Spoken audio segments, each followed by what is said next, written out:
नमस्कार दोस्तों। इस वीडियो में डिस्कस करेंगे D triple S B 2021 paper commerce PGT male का पार्ट 4। इसमें आज फिर 40 क्वेश्चंस डिस्कस करेंगे, एनालाइज करेंगे और इसके बाद एक लास्ट पार्ट और रह जाएगा पार्ट 5। उसमें ये सारा पेपर का डिस्कशन कंप्लीट हो जाएगा। टेलीग्राम ग्रुप का लिंक मैं इसके वीडियो के डिस्क्रिप्शन में प्रोवाइड करा दूंगा, आप वहां से हमारा ग्रुप ज्वाइन कर सकते हैं। पहला क्वेश्चन है, this technique of performance appraisal was first developed in USA and UK in 1943। अब परफॉर्मेंस अप्रेजल की एक टेक्निक की इसमें बात हो रही है जिसको डेवलप किया था यूएसए और यूके में 1943 के आसपास। फोकस करती है यह technique on observation of behaviours across a series of select exercises और वर्क सैंपल्स। बिहेवियर जो ऑब्जर्वेशन होता है उसमें डिफरेंट टाइप के डिफरेंट एरियाज के सेलेक्ट एक्सरसाइजेज को शामिल किया जाता है। Which technique is being referred to, यहाँ पे किस टेक्निक की बात हो रही है। गिवन ऑप्शन में इन्होंने जो सही जवाब बताया है वो है असेसमेंट सेंटर। असेसमेंट सेंटर दरअसल एक टेक्निक होती है इस टाइप की। सेंटर का मतलब यहाँ पे कोई प्लेस नहीं होता है, बल्कि यहाँ पे एक इवेंट ऑर्गेनाइज की जाती है। उस इवेंट में एक्चुअल वर्क कल्चर प्रोवाइड कराई जाती है डिफरेंट डिफरेंट एरियाज से, और उसमें लोग उसको कंप्लीट करते हैं वर्क को, जिससे लोगों की परफॉर्मेंस को असेस किया जाता है। नेक्स्ट अगला क्वेश्चन है, insurance works on the principle of. अब इसका जो आंसर है ये सही नहीं लग रहा है मुझे। Insurance works on the principle of, insurance में ये सारे ही प्रिंसिपल्स का बेस बनता है लार्ज नंबर, क्योंकि एक दो लोगों का इंश्योरेंस नहीं किया जाता है। कोई भी संस्था लाखों लोगों का इंश्योरेंस करती है ताकि रिस्क कवर हो जाए। लाखों लोगों से प्रीमियम मिलता है और कुछ लोगों का नुकसान होता है, उसकी रिकवरी उन लोगों के प्रीमियम से ही हो जाती है। तो लार्ज नंबर पे ये बेस्ड है, प्रोबेबिलिटीज पे है, क्योंकि कुछ सर्टेन अगर लॉस हो, सर्टेन लॉस हो, कंफर्म लॉस होना ही है, तो उसका इंश्योरेंस नहीं हो सकता है। प्रोबेबल लॉसेस के लिए इंश्योरेंस होता है। लॉ ऑफ कॉन्ट्रैक्ट, एक कॉन्ट्रैक्ट होता है इंश्योरेंस करने वाले के बीच में और इंश्योरेंस कराने वाले के बीच में। और शेयरिंग ऑफ लॉसेज, लॉस जो है वो भी शेयर होते हैं। एक्चुअली इंश्योरेंस का कंसेप्ट यही है कि लॉस तो किसी एक व्यक्ति को होगा और बाकी लोगों से जो प्रीमियम आया है उनके प्रीमियम से ही इसके लॉस की पूर्ति हो जाती है। तो एक तरह से एक व्यक्ति के लॉस को कई लोगों में हमने शेयर कर दिया। जिन्होंने प्रीमियम दिया है अगर उनका कोई लॉस नहीं हुआ है तो उनको कुछ नहीं मिलेगा, उनका प्रीमियम जब्त हो जाता है और उसी से इस लॉस की पूर्ति होती है। तो इसलिए ये सारे ही ऑप्शन करेक्ट इसके लग रहे हैं। नेक्स्ट क्वेश्चन है, fictitious assets are included in. Fictitious asset, कृत्रिम संपत्तियां। फिक्टिशियस एसेट दरअसल एसेट होती ही नहीं है, ये एक्सपेंसेस होते हैं। और ये ऐसे एक्सपेंसेस होते हैं जिनको किसी कारणवश राइट ऑफ नहीं किया गया है, मतलब अभी तक खत्म नहीं किया गया है। अब अगर एक्सपेंसेस को खत्म नहीं किया जाएगा तो नेचुरली एक्सपेंसेस का बैलेंस भी डेबिट होता है और एसेट का भी डेबिट होता है। अगर एक्सपेंसेस को खत्म नहीं किया जाएगा तो साल के लास्ट में वो बैलेंस शीट के समय पे उनका बैलेंस बचा रह जाएगा डेबिट। और किसी भी चीज़ का डेबिट बैलेंस बचा रहता है तो बैलेंस शीट में उसको एसेट साइड में दिखाया जाता है। तो एसेट साइड में इसको दिखाया जाता है, इसलिए ये एक फिक्टिशियस एसेट कही जाती है। गिवन ऑप्शन जो है इनमें से कोई भी सही नहीं है, क्योंकि फिक्टिशियस एसेट को एसेट साइड में ही दिखाया जाता है अगर वो हैं तो। नेक्स्ट है, इसलिए ये जो ऑप्शन है इनमें से कोई भी करेक्ट ऑप्शन है नहीं। नेक्स्ट क्वेश्चन है, on which deposit interest is not paid. अब जनरली जो करंट अकाउंट डिपॉजिट होते हैं इन पे कोई इंटरेस्ट नहीं पे किया जाता है, बल्कि कई दफे बैंक ही उल्टा चार्ज कर लेते हैं करंट अकाउंट के एवज में। करंट अकाउंट दरअसल संस्था या व्यवसायी जो होते हैं जिनके ट्रांजेक्शन्स काफ़ी ज़्यादा होते हैं, नंबर ऑफ ट्रांजेक्शन भी काफ़ी ज़्यादा होते हैं, वो करंट अकाउंट हैंडल करते हैं बैंक में। और करंट अकाउंट वो बैंक में अपना होल्ड करते हैं तो उसका बेनिफिट उनको मिलता है कि इसमें जो सर्विसेज हैं वो सेविंग अकाउंट से ज़्यादा रहती हैं, बट इसमें बैंक कोई ब्याज नहीं देता है। नेक्स्ट है क्वेश्चन अगला, which statement from the following is false. इनमें से कौन सा स्टेटमेंट फॉल्स है। तो इसमें जो फॉल्स स्टेटमेंट है वो है दिया है यहाँ पे, rate of dividend is fixed on equity share. देखिए इक्विटी शेयर्स के केस में डिविडेंड का रेट कभी भी फिक्स नहीं होता है, ये हमेशा फ्लक्चुएट होता है। इवन डिविडेंड का कोई रेट होता ही नहीं है इक्विटी शेयर पे तय, कोई तय रेट नहीं होता है। कभी बहुत अच्छे प्रॉफिट हो जाते हैं तो अच्छा डिविडेंड मिल जाता है, डाउन डिविडेंड होते हैं तो कम मिलता है, और इस पे भी कंपनी की अलग अलग पॉलिसी हो सकती है, बट इस पे डिविडेंड का कोई रेट तय नहीं किया जा सकता है। अगर प्रॉफिट कुछ भी नहीं हुआ है तो कोई भी डिविडेंड नहीं दिया जा सकता है। Equity share holder real owners होते हैं मालिक किसी संस्था के। तो इसलिए ये जो स्टेटमेंट है ये फॉल्स है, ये फिक्स्ड नहीं होता है, बाकी स्टेटमेंट करेक्ट है।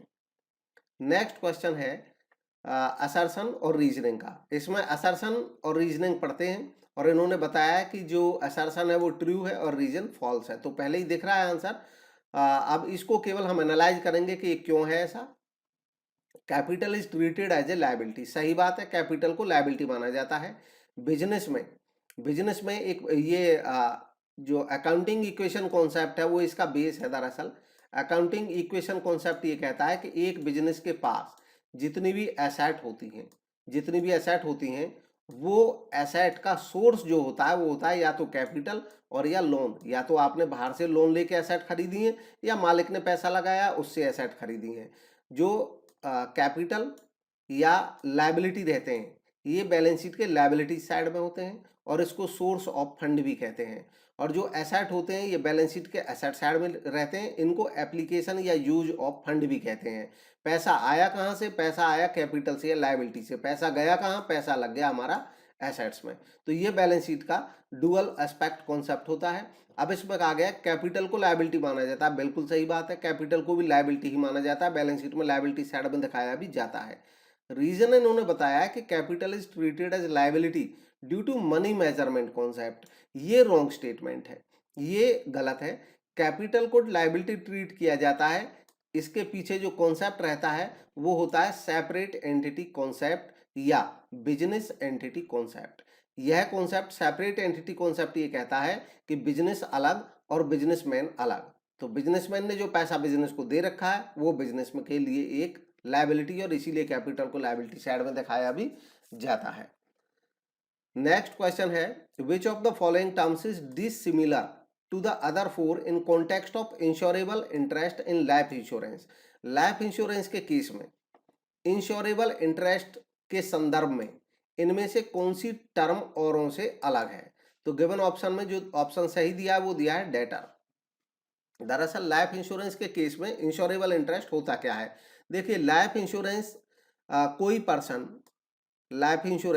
कोई पर्सन अपने किसी दूसरे पर्सन की लाइफ पे ले सकता है अगर इस पर्सन का उस पर्सन की लाइफ में इंश्योरेबल इंटरेस्ट है। इंश्योरेबल इंटरेस्ट का मतलब होता है बीमा योग्य हित, हिंदी में इसको कहते हैं। इसका मतलब होता है कि इस पर्सन की लाइफ के रहने से इस पर्सन को बेनिफिट है, और इसकी लाइफ के नहीं होने से इस पर्सन का लॉस हो जाएगा। इसलिए क्योंकि इसकी लाइफ नहीं होने से इसको लॉस हो सकता है, तो इसलिए ये पर्सन इस पर्सन का इंश्योरेंस करा सकता है।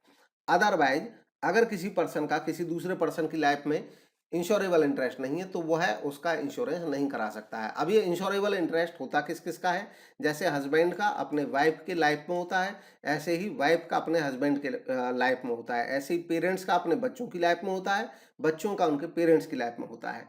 ठीक वैसे ही जो डेटर होते हैं उनकी लाइफ में इंश्योरेबल इंटरेस्ट होता है उन लोगों का जिन्होंने इन डेटर्स को कर्ज दे रखा है, क्योंकि अगर डेटर की डेथ हो गई तो उनका कर्ज जाएगा डूब। इसलिए डेटर की लाइफ पे ये लोग इंश्योरेंस करा सकते हैं। हालांकि इसके केस में ये खास बात ये होती है कि ये इंश्योरेंस केवल उतने रुपए तक का इसका करा सकते हैं जितना इनका इस पर्सन पे उधार है।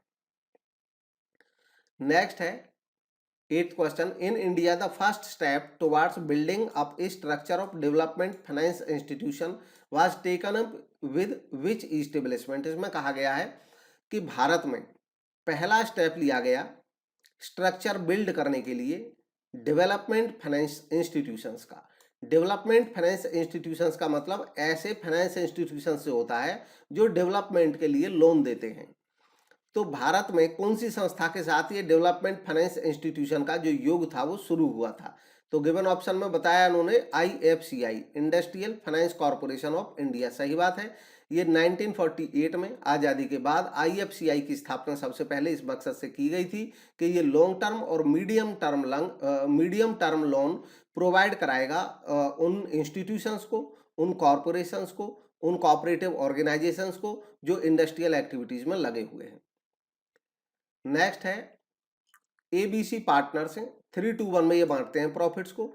इसमें कहा गया है कि what will be the new profit sharing ratio of A and C if B retire. जब किसी क्वेश्चन में इस तरीके से रेशो दे रखा हो, कोई पुराना रेशो, और कोई भी चेंज हो रहा हो फर्म में, चाहे कोई नया पार्टनर आए या पुराना पार्टनर फर्म छोड़ करके जाए, और यह नहीं बताया जाए कि वो जो पार्टनर जा रहा है वो किसको अपना शेयर बेच के जा रहा है या किस पर्सन से वो कुछ लेके जा रहा है, अगर ऐसी कोई जानकारी नहीं होती है तो इसका मतलब ये रहता है कि जाने वाला पार्टनर चला जाएगा और उसके शेयर को जो रिमेनिंग पार्टनर्स होंगे वो अपने पुराने यानी कि एग्जिस्टिंग रेशियो में ही कंटिन्यू करेंगे। तो ऐसे केस में इन्होंने कहा है न्यू प्रॉफिट शेयरिंग रेशियो क्या होगा, क्योंकि बी चला गया और यह नहीं बताया गया कि बी अपना हिस्सा किसको दे के गया, तो यह माना जाएगा कि ए और सी का जो 3:1 है ये आगे भी कंटिन्यू रहने वाला है एज इट इज, और इसलिए 3:1 इसका सही जवाब है। अगर इस केस में मान लो ए छोड़ के चला जाता तो बी और सी का रेशो रह जाता 2:1, अगर सी चला जाता तो ए और बी को रेशो रह जाता 3:2। नेक्स्ट क्वेश्चन है व्हाट इज ए प्रोग्राम और policy of a company that aims to eliminate discrimination by providing equal opportunities and thereby improving his या हर प्रोफेशन। इसमें कहा गया, बात हो रही है कि वह कौन सा प्रोग्राम या पॉलिसी होता है एक कंपनी का जिसका एम होता है डिस्क्रिमिनेशन को एलिमिनेट करना, भेदभाव को समाप्त करना। और भेदभाव को, डिस्क्रिमिनेशन को समाप्त कैसे करते हैं? प्रोवाइडिंग इक्वल अपॉर्चुनिटी, इक्वल बराबर की अपॉर्चुनिटी प्रोवाइड करा करके, और इस तरीके से उस पर्सन के प्रोफेशन में इंप्रूवमेंट ला करके, इसको क्या कहते हैं? तो ऐसे प्रोग्राम्स को कहा गया है, इनको कहा जाता है एफर्मेटिव एक्शन। एफर्मेटिव एक्शन सरकार या संस्था करती है अपने ऐसे लोगों के जिन लोगों के साथ डिस्क्रिमिनेशन होता हो उनके लिए एक पॉजिटिव अप्रोच के साथ जब काम करती है तो उसी को कहते हैं एफर्मेटिव एक्शन। नेक्स्ट है what is the maturity term for most of the treasury bills when it issued. देखिए ट्रेजरी बिल होते क्या है? ट्रेजरी बिल भारत सरकार का, आरबीआई जो है रिजर्व बैंक ऑफ इंडिया, वो सरकार का सरकारी बैंकर है। जब सरकार को कोई पैसे की जरूरत पड़ती है तो सरकार आरबीआई से कहती है कि आप ट्रेजरी बिल इशू कर दीजिए हमारी तरफ से। आरबीआई ट्रेजरी बिल आम पब्लिक को इशू करता है और इस ट्रेजरी बिल के माध्यम से जो लोग ट्रेजरी बिल खरीदते हैं, इसका मतलब ये होता है कि वो उधार देते हैं और ये उधार का पैसा मिलता है भारत सरकार को, सरकार के काम आता है। जब सरकार का जितने पीरियड के लिए उधार लिया उस पीरियड के बाद सरकार इसको वापस कर देती है। तो इन बिल्स को, इस इंस्ट्रूमेंट को जिसके माध्यम से सरकार की फंडिंग हो जाती है आरबीआई के माध्यम से, इसको कहते हैं ट्रेजरी बिल। ये जो बिल्स होते हैं इनका जो पीरियड होता है तकरीबन वो इस तरीके से होता है, 91 डेज का होगा या 181 का होगा या 364 का होगा। तो गिवन ऑप्शन में जो सही जवाब है वो है ऑप्शन ए 91 डेज। नेक्स्ट है which of the following statement is या आर फॉल्स। इनमें से कौन सा स्टेटमेंट फॉल्स है? फॉल्स बताना है। तो क्वेश्चन में बताया गया है कि जो डी स्टेटमेंट है ये फॉल्स है। ये फॉल्स क्यों है इसके बारे में डिस्कस करते हैं। ऑल द बैंक्स, बाकी जो स्टेटमेंट में ये तीनों स्टेटमेंट सही हैं। फॉल्स है कि all the banks have the same nature and extent of programme. सभी बैंक सेम नेचर और प्रोग्राम के टाइप रखते हैं of credit sanction and disbursement. Credit sanction और डिसबर्समेंट के लिए मतलब जो बैंक लोन वगैरह देते हैं, उधार देते हैं, उससे रिलेटेड उनकी नेचर और उनके प्रोग्राम्स का जो एक्सटेंट होता है वो सेम होता है सारे बैंक्स का। तो ये बात सही नहीं है, ये फॉल्स है। उसका कारण ये है कि डिफरेंट टाइप के बैंक होते हैं। जैसे इंडस्ट्रियल बैंक है वो इंडस्ट्री के लिए लोन देते हैं। कॉमर्शियल बैंक जो होते हैं वो मीडियम टर्म या शॉर्ट टर्म लोन देते हैं। EXIM bank export import bank, export import के लिए बैंक देते हैं। Rural bank rural credit provide कराते हैं। तो इस तरीके से सभी बैंक्स का नेचर अलग अलग हो सकता है। तो ये स्टेटमेंट फॉल्स है। नेक्स्ट क्वेश्चन है रेखा और अर्जुन ने एक कॉन्ट्रैक्ट किया जहां पर रेखा एग्री है कि वो सेल करेगा अर्जुन को 1000 वर्थ ऑफ हेरोइन, हेरोइन देगा 1000 रुपए की एन इलीगल सब्सटेंस, जो कि एक गैर कानूनी पदार्थ है। Which type of contract is this, यह कॉन्ट्रैक्ट किस टाइप का कॉन्ट्रैक्ट है। तो देखिए यहाँ पे जवाब दिया है अनकॉन्स्टिट्यूशनल, लेकिन मुझे इस टाइप के इस नाम से कोई कॉन्ट्रैक्ट मिला नहीं। कॉन्ट्रैक्ट दरअसल ऐसा कोई कॉन्ट्रैक्ट जो इलीगल काम के लिए हो, या ब्रॉडर क्लासिफिकेशन जब होता है कॉन्ट्रैक्ट का, तो ऐसा कॉन्ट्रैक्ट जिसको कानून के द्वारा प्रवर्तित ना कराया जा सकता हो, चाहे वो लीगल है चाहे अन्य किसी कारण से नहीं कराया जा सके, ऐसे कॉन्ट्रैक्ट वॉइड कॉन्ट्रैक्ट कहलाते हैं। तो पहली बात तो ये एक वॉइड कॉन्ट्रैक्ट होगा। वॉइड कॉन्ट्रैक्ट का मतलब होता है कि ये कॉन्ट्रैक्ट है ही नहीं। क्यों नहीं है? क्योंकि इसमें वैलिड कॉन्ट्रैक्ट के लक्षण ही नहीं है। जिस कॉन्ट्रैक्ट में वैलिड कॉन्ट्रैक्ट के लक्षण नहीं है वो एक वॉइड कॉन्ट्रैक्ट है। तो इसका जो सही जवाब है एक्ट के मुताबिक वो है वॉइड कॉन्ट्रैक्ट। इसके अलावा अब क्योंकि ये इलीगल काम के लिए है या अनलॉफुल काम के लिए, तो इसको अनलॉफुल कॉन्ट्रैक्ट भी कहा जा सकता है। तो इसका जवाब 3 या 4 में से कोई होना चाहिए था। नेक्स्ट है which of the following statement is are true, इनमें से कौन सा स्टेटमेंट ट्रू है। नेक्स्ट क्वेश्चन है, इसमें कहा गया है which of the following statement is are true, इनमें से कौन सा स्टेटमेंट ट्रू है वह बताना है। तो केवल ए स्टेटमेंट जो है ये ट्रू है, इसको समझते हैं। क्या कहता है ये, when the required rate of return is equal to nominal rate, जब required rate of return nominal rate के इक्वल हो, value of bond is equal to its par value, तो बॉन्ड की जो वैल्यू होगी वो इसके पार वैल्यू के बराबर होगी। ये सही बात है। देखिए इसका मतलब क्या है, इसको समझते हैं। दरअसल बॉन्ड क्या होता है, बॉन्ड एक लोन लेने का तरीका होता है, एक इंस्ट्रूमेंट होता है जिसको इश्यू करके कोई संस्था लोन ले सकती है। बॉन्ड की खूबी ये होती है कि इसमें रेट ऑफ इंटरेस्ट नहीं बताया जाता है जनरली, बट इसमें यह तय होता है कि बॉन्ड का जो इश्यू प्राइस है वो कम है और इसकी फेस वैल्यू ज्यादा होती है। तो मान लीजिए जैसे कोई बॉन्ड है 100 रुपए का, और सपोज करते हैं इस 100 रुपए के बॉन्ड पे जो सालाना रिटर्न मिलना है वो इन्वेस्टर को मिलना है 10 रुपए। तो इसका मतलब इस पे 10% रिटर्न मिल जाएगा। अब मान लीजिए मार्केट में जो रेट ऑफ रिटर्न चल रहा है, रेट ऑफ इंटरेस्ट चल रहा है, वो भी 10% चल रहा है। तो इसका मतलब क्या हुआ कि किसी पर्सन को 10% अर्निंग करनी है, तो वो 100 रुपए किसी को लोन दे और 10% की उसको अर्निंग हो जाएगी। यानी कि जो मार्केट का रेट है वो बॉन्ड के अर्निंग से मैच खा रहा है। इसका मतलब बॉन्ड की वैल्यू भी 100 रुपए ही रहेगी। अब किसी को बॉन्ड में पैसा लगाना है तो वो लगा सकता है। दूसरी सिचुएशन लेते हैं, इसलिए ये जो पहला ऑप्शन है ये सही है। ऐसे केस में बॉन्ड की जो वैल्यू है वो पार वैल्यू के बराबर रहेगी, पार वैल्यू जितने का वो था। यही सिचुएशन अब मान लीजिए अगर ऐसा हो जाता है कि जो रेट ऑफ इंटरेस्ट है, मार्केट के जो रेट है वो बढ़ जाते हैं, ब्याज की दर मार्केट में रेट ऑफ इंटरेस्ट बढ़ करके हो जाते हैं 12%। अब इसका मतलब होता है कि अगर किसी पर्सन को 12 रुपए अर्न करने हैं तो वो कहीं 100 रुपए जमा करे और 100 रुपए जमा करके उसको 12 रुपए की इनकम मिल जाएगी। अब देखते हैं मार्केट में इस बॉन्ड पे क्या असर पड़ेगा इस बात का, क्योंकि लोगों को पता है कि वो 100 रुपए लगा करके 12 रुपए कमा सकते हैं। तो इसका मतलब हुआ कि ये वाला जो बॉन्ड है जिसपे निश्चित है कि भी 100 रुपए पे 10 रुपए मिलने हैं, हमें पहले से तय है, तो अब इसमें कोई पैसा लगाएगा नहीं, क्योंकि लोग समझ रहे हैं 100 रुपए दे के तो 12 रुपए मिल जाएंगे ब्याज के दर के हिसाब से, और ये बॉन्ड तो 10 रुपए ही दे रहा है, तो इसको अब लोग खरीदेंगे नहीं। जब खरीदेंगे नहीं तो इसकी वैल्यू होगी डाउन।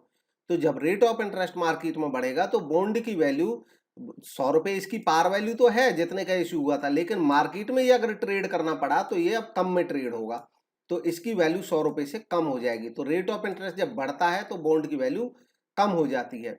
और इसलिए जो बी ऑप्शन है वो कह रहा है कि required rate of return is greater, तो value of bond is more than par value, तो मोर नहीं होगी, ये लेस देन होगी, और यही कारण है कि केवल ए सही है और ये बी वाला रॉन्ग है। तीसरा केस लेते हैं कि मान लो रेट ऑफ इंटरेस्ट मार्केट में क्या हो जाता है, गिर जाता है और वो रह जाता है 8%। तो इसका मतलब क्या हुआ कि मार्केट में जो रेट चल रहा है उसके हिसाब से अगर कोई व्यक्ति 100 रुपए लगाएगा कहीं पे तो उसको 8 रुपए ब्याज मिलेगा। अब लोगों ने देखा कि मार्केट में तो 100 रुपए लगाने पे 8 रुपए मिलते हैं, लेकिन ये वाला जो बॉन्ड है ये तो 100 रुपए का और 10 रुपए मिल रहे हैं यहाँ पे, तो लोग इसके प्रति आकर्षित हो जाएंगे कि क्यों ना 100 रुपए इसमें लगा दिए जाए। तो इसका मतलब इसकी डिमांड बढ़ जाएगी। अब जब डिमांड बढ़ेगी तो इसकी कीमत बढ़ जाएगी, तो इस बॉन्ड की वैल्यू 100 रुपए से ऊपर चली जाएगी, 110 रुपए, 115 रुपए। तो जब इसकी वैल्यू जाएगी, यानी कि जब रेट ऑफ इंटरेस्ट गिर रहा है मार्केट में, तो रिक्वायर्ड रेट ऑफ रिटर्न अगर लेस है नॉमिनल रेट से, तो value of bond is less, तो ये गलत हो जाएगा, क्योंकि वैल्यू ऑफ बॉन्ड इसमें लेस नहीं मोर हो जाएगी। तो इसलिए केवल ए ऑप्शन इसका सही था। नेक्स्ट देखते हैं, अगला क्वेश्चन है, which is the most ancient bank in the world? World में, संसार में सबसे पुराना बैंक कौन सा है?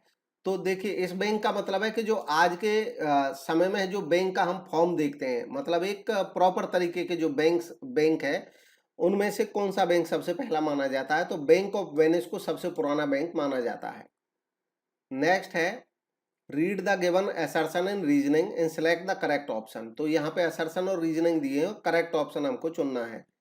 गिवन ऑप्शन में इन्होंने जो बताया है, इन दोनों में से इन्होंने कहा है कि असर्शन ए और रीजन आर दोनों ही ट्रू है, और रीजन आर सही एक्सप्लेनेशन है। अब हम इसको एनालाइज करते हैं कि ऐसा क्यों है। पहला है, central tendency is the tendency of most raters to give average rating to all or the centre of the scale. देखिए, रेटर कहते हैं जो किसी चीज को रेटिंग्स प्रोवाइड करते हैं, रेटिंग्स प्रोवाइड करते हैं, चाहे परफॉर्मेंस का हो, लोगों की परफॉर्मेंस को रेट कर रहा हो कोई। तो सेंट्रल टेंडेंसी वो टेंडेंसी है जिसमें ज्यादातर रेटर देते हैं एवरेज रेटिंग टू ऑल। अब आमतौर पर होता क्या है कि बहुत सारे लोगों को जब रेटिंग देते हैं, तो सेंट्रल टेंडेंसी उस आइडिया को बोला जाता है जिस आइडिया में ज्यादातर रेटर ज्यादातर लोगों को एवरेज रेटिंग देते हैं। एवरेज यानी कि इसका सेंट्रल टेंडेंसी बन जाती है एवरेज रेटिंग देने पे, मतलब बहुत ज्यादा भी किसी को नहीं देते हैं रेटिंग और बहुत कम भी किसी को नहीं देते हैं। तो ये जो विचार अगर वो ऐसा करते हैं, तो जरूर नहीं है सभी ऐसा करते हैं, अगर ऐसा करते हैं तो इस विचार को कहते हैं सेंट्रल टेंडेंसी। तो ये सही है। दूसरा रीजन उन्होंने बताया है, ए वेरी हाई रेटिंग और very low rating could invite questions, criticism और एक्सप्लेनेशन। अब कहा गया है कि अगर किसी को बहुत हाई रेटिंग कर दी जाए या बहुत ही लो रेटिंग कर दी जाए, तो दोनों ही केस में समस्या रेटर के लिए ये आएगी कि ऐसे केस में जब वो बहुत हाई रेटिंग किसी को करेगा तो क्वेश्चन क्रिएट हो जाएंगे और या क्रिटिसिज्म शुरू हो जाएगी। वैसे ही बहुत लो अगर रेटिंग होगी तो भी ऐसा हो जाएगा। तो ये दोनों ही स्टेटमेंट करेक्ट है। नेक्स्ट है, what is the first factor influencing buyers decision? एक बायर के डिसीजन को प्रभावित करने वाले, बायर जब खरीदार कोई सामान खरीदने का डिसीजन लेता है तो उसके डिसीजन को बहुत सारी चीजें, बहुत सारे फैक्टर हैं जो उस पर प्रभाव डालते हैं, उसको इन्फ्लुएंस करते हैं। और वो जो फैक्टर्स होते हैं वो पर्सनल भी हो सकते हैं, इकोनॉमिक भी हो सकते हैं और अन्य भी हो सकते हैं। तो गिवन ऑप्शंस में इन्होंने कहा है कि इनमें से फर्स्ट फैक्टर कौन सा है? तो इन सभी फैक्टर्स में सबसे पहला फैक्टर माना जाता है एज को। नेक्स्ट है, equal remuneration act was enacted which prohibits discrimination. तो ये सीधा क्वेश्चन है कि कब इन्होंने किया था, in which year the act was enacted, 1976 में। हाँ, है क्या ये इक्वल रेम्युनरेशन एक्ट? इसको एनेक्ट किया गया था इसलिए ताकि ये डिस्क्रिमिनेशन को प्रोहिबिट करे ऐसे मैटर्स में जहां पर रेम्युनरेशन रखा जाता हो on the basis of religion, region और जेंडर। मतलब आप रेम्युनरेशन कम ज्यादा लोगों का रख सकते हो उनकी परफॉर्मेंस, उनकी एजुकेशन, उनकी पोस्ट, उनकी रेस्पॉन्सिबिलिटी के बेस पे, लेकिन किसी के रिलीजन के बेस पे, रीजन के बेस पे या जेंडर के बेस पे अगर रेम्युनरेशन कम या ज्यादा रखा जाएगा तो वो पनिशेबल होगा। और इसको रोकता है, इस काम को, इस प्रैक्टिस को रोकता है equal remuneration act. Next question है, the banker takes care of funds of the customers as a. अब बैंकर जो होते हैं वो फंड्स का केयर करते हैं कस्टमर्स के का, कस्टमर अपना फंड जमा करा देते हैं बैंक में और बैंक उसकी रक्षा करते हैं। तो ये किस टाइप का फंक्शन है? तो जब बैंक फंड की रक्षा करते हैं तो ये एज ए सिक्योरिटी गार्ड वहां पे फंक्शन करते हैं या एज ए ट्रस्टी फंक्शन करते हैं। नेक्स्ट है, this type of contract involves a mutual agreement that comes into being after N unexpected occurrence, accident or natural calamity. In this type of contract both the parties have an element of risk. Identify the type of contract. तो इन्होंने बताया है ये एलिएटरी contract. एलिएटरी contract है क्या? दरअसल ये बात कर रहे हैं कि ये इस टाइप के कॉन्ट्रैक्ट होता है जिसमें ये म्यूचुअल सहमति होती है कि ये कॉन्ट्रैक्ट कर लिया हमने आज, लेकिन ये कॉन्ट्रैक्ट इफेक्ट में कब आएगा? ये केवल ऐसे केस में इफेक्ट आएगा जब कोई अनएक्सपेक्टेड अकरेंस होगा, कोई एक्सीडेंट होगा या कोई नेचुरल कैलेमिटी होगी, अदरवाइज ये कॉन्ट्रैक्ट कभी अस्तित्व में नहीं आएगा। तो इन घटनाओं के घटित होने पे ही इस कॉन्ट्रैक्ट को अस्तित्व में लाया जाएगा। इस टाइप के कॉन्ट्रैक्ट में दोनों पार्टीज को एलिमेंट ऑफ रिस्क रहता है। इंश्योरेंस टाइप के जो कॉन्ट्रैक्ट रहते हैं, इंश्योरेंस कॉन्ट्रैक्ट, वो इसी टाइप के कॉन्ट्रैक्ट रहते हैं, एलेटरी कॉन्ट्रैक्ट उनको कहा जाता है। नेक्स्ट है which of the following is Adam Smiths definition of concept of price. अब एडम स्मिथ की डेफिनेशन कहा है कि कॉन्सेप्ट ऑफ प्राइस के कॉन्सेप्ट के बारे में इसकी डेफिनेशन क्या है। तो इनकी डेफिनेशन है इसके बारे में कि price of everything what everything really cost is the toil and trouble of acquiring it. मतलब किसी चीज की कीमत क्या है। देखिए, कीमत वो है जो कोई पर्सन उस चीज को पाने में मेहनत करता है या मुश्किल आती है। यानी कि जैसे किसी चीज को कोई व्यक्ति जब बहुत मेहनत से लेता है तो उसको वो बोलता है कि बेशकीमती है, क्योंकि उसने बहुत ज्यादा एफर्ट किया है। इसी बात पे फोकस किया है इस डेफिनेशन में कि हर चीज का प्राइस वो होता है जो एक्चुअल में उसकी कॉस्ट होती है। और उसकी कॉस्ट क्या होती है? उसकी कॉस्ट वो होती है जो एक पर्सन को बियर करनी पड़ी, जो उसको दुख, जो उसको परेशानी सहन करनी पड़ी उस चीज को अचीव करने में या उसको बनाने में। नेक्स्ट है intrinsic value of a bond or any fixed income security is dash the present value of the expected cash flows. बात की गई है किसी बॉन्ड या कोई भी फिक्स्ड इनकम सिक्योरिटी हो जिससे इनकम स्थायी तौर पर मिलती हो, उसकी इंट्रिंसिक वैल्यू क्या होगी। तो उसका इंट्रिंसिक वैल्यू होगा equal to the present value of expected cash flows, यानी कि उससे जो कैश फ्लोज मिलेंगे आने वाले समय में, फ्यूचर में, उन कैश फ्लोज की प्रेजेंट वैल्यू जो होगी उसी को कहा जाएगा इंट्रिंसिक वैल्यू। नेक्स्ट है which of the following statement is false. इनमें से कौन सा स्टेटमेंट फॉल्स है। तो जो फॉल्स स्टेटमेंट है इसको समझते हैं, बाकी तो ये करेक्ट है तीनों। जो फॉल्स है इसको समझते हैं ये क्यों फॉल्स है। इसमें कहा गया है कि when the dollar rises in value relative to a foreign currency, जब किसी फॉरेन करेंसी के सापेक्ष डॉलर की वैल्यू बढ़ती है, राइज करती है मान लीजिए, तो current asset and current liability of A US foreign subsidiary, तो यूएस की एक फॉरेन सब्सिडरी की डॉलर में वैल्यू उसके एसेट और लायबिलिटीज की इंक्रीज होगी। ये स्टेटमेंट फॉल्स है, क्योंकि डॉलर में वैल्यू इंक्रीज नहीं होगी, डॉलर में वैल्यू डिक्रीज होगी। देखिए, डॉलर की वैल्यू बढ़ गई है तो जो दूसरे देश में कंपनी है उसकी एसेट्स दूसरे देश की करेंसी में है। अब क्योंकि डॉलर की वैल्यू बढ़ गई है तो अब उसकी एसेट्स का डॉलर में कीमत कम लगेगी, क्योंकि डॉलर महंगा हो चुका है पहले से। तो इसलिए ये स्टेटमेंट जो है वो फॉल्स है। नेक्स्ट देखते हैं अगला, रीडर्स डाइजेस्ट मैगजीन। एक मैगजीन की बात हो रही है। ये मैगजीन ऑफर करती है डायरी टू रेगुलर सब्सक्राइबर। जो रेगुलर इस मैगजीन को पढ़ते हैं उनको डायरी देती है। फॉर इंट्रोड्यूसिंग न्यू सब्सक्राइबर्स, नए सब्सक्राइबर को इंट्रोड्यूस करने पे, यानी कि अगर वो नया सब्सक्राइबर इंट्रोड्यूस कराएंगे तो उनको डायरी मिलेगी। Which method of conditional premium of consumer promotion is this an example of. तो इसको कहा जाता है यूजर टू यूजर स्कीम, यानी कि यूजर के माध्यम से यूजर से जुड़ रहे हैं, इस टाइप की ये स्कीम है। Next, what percentage of tax is taxable on long term capital gain arising from transfer of security bond units and debenture. अब कैपिटल गेन होते हैं ऐसे गेन इनकम टैक्स के क्षेत्र में जो फिक्स्ड एसेट्स के बेचने से प्राप्त होते हैं। अब इसमें टैक्स का जो रेट पूछा वो पूछा है केवल उन कैपिटल गेन्स के बारे में जो सिक्योरिटी, बॉन्ड, यूनिट या डिबेंचर इनको सेल करने से किसी व्यक्ति को होते हैं। तो ऐसे लॉन्ग टर्म कैपिटल गेन का टैक्स क्या है। तो ये टैक्स का रेट है 10%। नेक्स्ट है which trade promotion leads to quick profit for wholesaler and retailer. यहां पे पूछा है कि ट्रेड प्रमोशन का कौन सा टाइप क्विक प्रॉफिट्स देता है होलसेलर और रिटेलर्स को। उन्होंने बताया प्राइस डील। प्राइस डील होते क्या है? प्राइस डील होते हैं जब हम प्राइस के ऊपर डील कर देते हैं। जैसे हमें बेचना है तुरंत, तो हमने प्राइस उसका अचानक घटा दिया, डिस्काउंट दे दिया, तो हमारा सामान तेजी से बिक जाता है। ये प्राइस डील होते हैं। दरअसल बार्गेनिंग जो की जाती है वो भी प्राइस डील ही कहलाती है। कि हमारे सामने हमारा कस्टमर है, वो रेट कम ज़्यादा लगा रहा है, हम भी ज़्यादा पे बेचने की कोशिश कर रहे हैं, वो कम पे बेचने की कोशिश कर रहा है, तो जो हम बार्गेनिंग कर रहे हैं वो प्राइस डील है। इसमें हमारे क्विक प्रॉफिट की संभावना रहती है, क्योंकि प्राइस डील करके तेजी से हम बेच सकते हैं सामान को।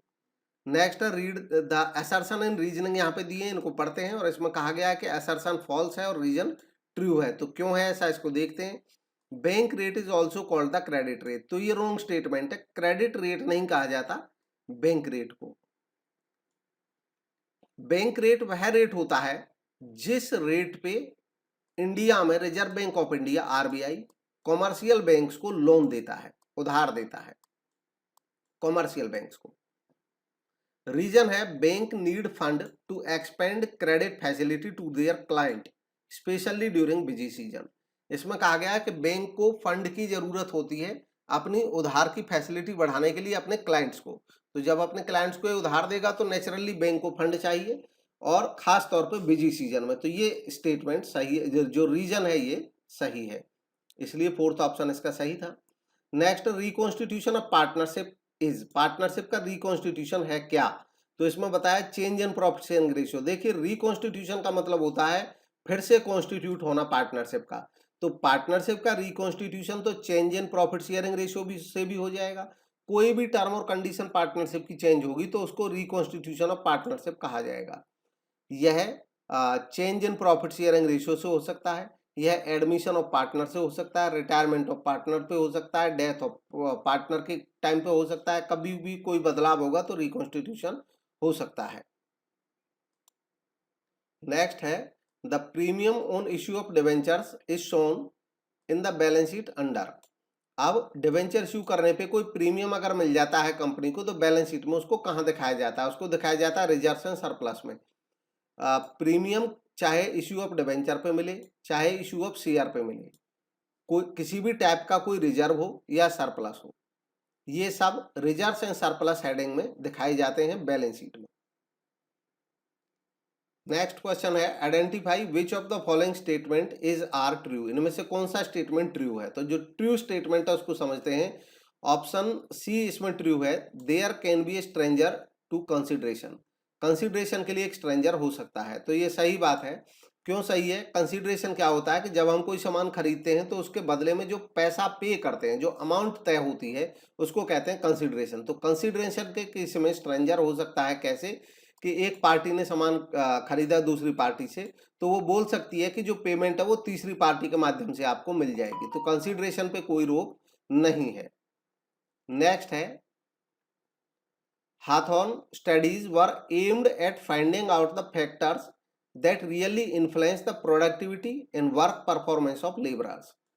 Hawthorne studies का जो ऑब्जेक्टिव था, एम था, उद्देश्य था, वो ये पता लगाना था कि वो कौन से फैक्टर होते हैं, कौन से घटक होते हैं जो प्रभावित करते हैं, इन्फ्लुएंस करते हैं प्रोडक्टिविटी को, उत्पादकता को, और लेबरर्स की, काम करने वालों की वर्क परफॉर्मेंस को प्रभावित करते हैं। उन फैक्टर्स का पता लगाना था। Under which of the following management approach this study was conducted. Management के कौन से अप्रोच के तहत यह स्टडी की गई थी? एल्टन मेयो के द्वारा और उनके साथियों के द्वारा। तो ये इसमें ह्यूमन रिलेशन अप्रोच उन्होंने बताया है। ह्यूमन रिलेशन अप्रोच दरअसल ह्यूमन रिलेशंस पे फोकस्ड है। ये कहती है कि ह्यूमन रिलेशन बेटर होंगे तो वो बेटर परफॉर्मेंस दे सकते हैं। नेक्स्ट है Preeti is a person who is usually of unsound mind. Preeti एक ऐसी पर्सन है कि जो सामान्यतया अनसाउंड माइंड से रहती है, लेकिन ओकेशनली, कभी कभी उसका माइंड साउंड भी रहता है। क्या वो कॉन्ट्रैक्ट कर सकती है? तो सही जवाब वो बताया है, she can make a contract when she is sound mind. तो ये सही है कि जब साउंड माइंड होगा उस समय पे वो कोई कॉन्ट्रैक्ट कर सकती है। नेक्स्ट है which of the following does not fall under the accepted classification of standard industrial classification code. तो ये क्वेश्चन मुझे ठीक लग नहीं रहा है। मैंने ट्राई किया कि लेकिन मुझे ऐसा कोई टर्म मिला नहीं एक्सेप्टेड। हाँ, स्टैंडर्ड इंडस्ट्रियल क्लासिफिकेशन होता है इंडस्ट्रीज को क्लासिफाई करने का, जिसमें डिफरेंट डिफरेंट टाइप की इंडस्ट्रीज को उनके ग्रुप के आधार पे क्लासिफाई करते हैं। ये अमेरिका में स्टार्ट हुआ था, लेकिन SIC कोड इंटरनेशनल लेवल पे एप्लीकेबल है। और इवन इंडिया में भी SIC अपना इंडिया का अलग से ये स्टैंडर्ड इंडस्ट्रियल क्लासिफिकेशन है, 5 डिजिट का एक कोड है। और SIC कोड जनरली जो होता है वो 4 डिजिट का कोड है इंटरनेशनल लेवल पे। तो ये सारे ही मैंने टेस्ट देखे, तो सारे मुझे वहां पे लिस्ट में दिख रहे हैं। बाकी इसका कोई ऑथेंटिक और कारण मुझे मिलेगा तो मैं नेक्स्ट वीडियोज में प्रोवाइड कराऊंगा, और आपके पास अगर कोई ऑथेंटिक जानकारी हो तो आप भी कोई कमेंट के माध्यम से उसको बता सकते हैं। नेक्स्ट देखते हैं, विच of the following is not a benefit of human resource information system. इनमें से कौन सा बेनिफिट नहीं है ह्यूमन रिसोर्स इंफॉर्मेशन सिस्टम का। तो यह इसका कोई बेनिफिट नहीं है कि quality of response depending on the accuracy of input, ये एक सामान्य बात है। ये HRSI से कोई स्पेशल इसका बेनिफिट नहीं है अलग से। बाकी इसके बेनिफिट है कि अगर हम संस्था में ह्यूमन रिसोर्स इंफॉर्मेशन सिस्टम बनाएंगे, ह्यूमन सोर्स इंफॉर्मेशन सिस्टम का मतलब होता है कि इंफॉर्मेशन को इलेक्ट्रॉनिकली हम प्रोवाइड कराएं संस्था में, जिससे वो तेजी से हो, तो स्पीड हाई होगी, एक्यूरेसी होगी और डुप्लीकेशन में रिडक्शन आएगा, कमी आएगी। Next, which of the following is a significant justification for insurers to sell life insurance strategy through agents. अब जो इंश्योरर होते हैं यानी कि लाइफ इंश्योरेंस कंपनीज होती हैं, वो एजेंट के माध्यम से इंश्योरेंस पॉलिसीज बेचती हैं। इनमें से कौन सा एक स्ट्रॉन्ग रीजन वो बताते हैं कि इस वजह से इसको बेचना एजेंट के माध्यम से जरूरी होता है। तो गिवन ऑप्शन में बताया कि many people require personalised guidance for selecting the right policy. तो ये सही बात है कि इंश्योरेंस पॉलिसी की टेक्निकलिटीज की वजह से आम लोग आसानी से समझ नहीं पाते हैं, तो इसलिए एजेंट की जरूरत होती है जो उनकी नीड के मुताबिक उन्हें पॉलिसी बता सकें और उसे समझा सकें। नेक्स्ट है, what is mentioned under section 44AE of income tax act. तो ये डायरेक्ट सेक्शन पूछा है। तो ये सेक्शन रिलेटेड है special provision for computing profit and gains of business of plying, hiring and leasing goods carriages. Goods को carriage करना, goods लाना, ले जाना, ट्रांसपोर्ट करना, इन सब से रिलेटेड जो कैलकुलेट करना होगा, मतलब इन सब में से रिलेटेड जो बिजनेसेस हैं, संस्थाएं हैं, उनके प्रॉफिट्स या गेन्स को कंप्यूट करने से रिलेटेड है। नेक्स्ट है, which bank first evolve the function of clearance, settlement and transfer of mutual claims. तो बैंक ऑफ इंग्लैंड के बारे में माना जाता है कि यह वो बैंक था जिसने सबसे पहले स्टार्ट किया था क्लियरेंस, सेटलमेंट या transfer of mutual claim. Next है, IFCI को मैनेज किया जाता है बोर्ड ऑफ डायरेक्टर्स के द्वारा। विच कंसिस्ट, जिसके अंतर्गत हैं पार्टली इलेक्टेड और पार्टली नॉमिनेटेड डायरेक्टर। कुछ डायरेक्टर इलेक्टेड रहते हैं और कुछ nominated. The central government appoints the whole time chairman of the board. अब सेंट्रल गवर्नमेंट बोर्ड का चेयरमैन, होल टाइम चेयरमैन नियुक्त करती है in consultation with the Industrial Development Bank of India, IDBI के कंसल्टेशन से। How many directors are appointed by RBI। RBI के द्वारा कितने डायरेक्टर इसके अपॉइंट होते हैं, तो इसका बताया है 1 डायरेक्टर, एक डायरेक्टर। नेक्स्ट है, who first gave the concept of MBO in 1954। MBO का कॉन्सेप्ट दिया था पीटर F ड्रकर ने। नेक्स्ट और लास्ट क्वेश्चन है इस वीडियो का आज का, exemptions for newly established industrial undertaking in free trade zones is mentioned in which section। इसमें सेक्शन पूछा गया है, तो section 10A income tax act का रिलेटेड है इस एग्जाम्पशन से। तो ये था आज का discussion. Thank you for watching, और नेक्स्ट वीडियो के लिए जल्दी ही नेक्स्ट वीडियो भी इसके डिस्कशन का आएगा, साथ ही साथ फुल एनालिसिस का भी वीडियो आएगा। इसके अलावा चैनल पे डिफरेंट मॉडल टेस्ट पेपर भी आने वाले टाइम में आएंगे जो हेल्प करेंगे PGT कॉमर्स या असिस्टेंट प्रोफेसर कॉमर्स के एग्जाम्स के लिए। आपको केवल उसके लिए इतना करना है कि चैनल को सब्सक्राइब करना है, अगर अभी तक नहीं किया है बेल आइकन को प्रेस करना है ताकि नेक्स्ट वीडियो जब भी आए आपको तुरंत पता चल जाए। इसके अलावा आप हमारा टेलीग्राम ग्रुप ज्वाइन कर सकते हैं, उसका लिंक मैं डिस्क्रिप्शन में प्रोवाइड